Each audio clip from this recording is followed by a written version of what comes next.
I never wanted this for you.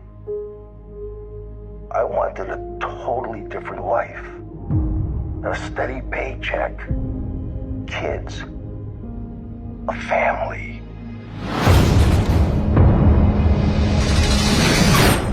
Dad, tell me there's a way out of this.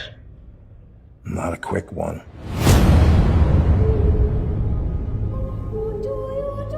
We would like you to transfer to another prison and befriend someone to elicit a confession.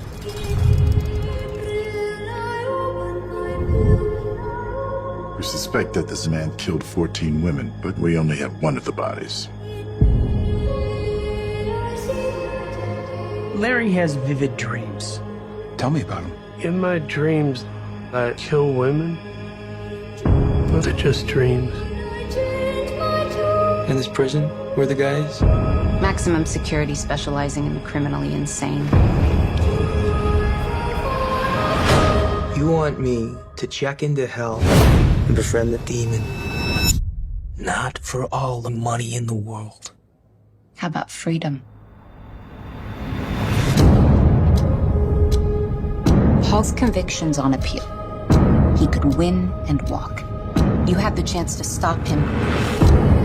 Don't approach him too early or he'll know we sent you for him.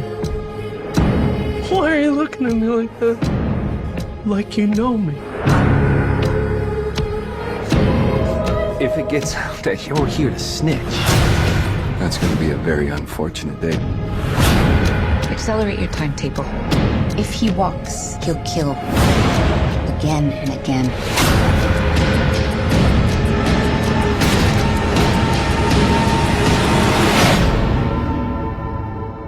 If you think you could be in danger, you are in danger.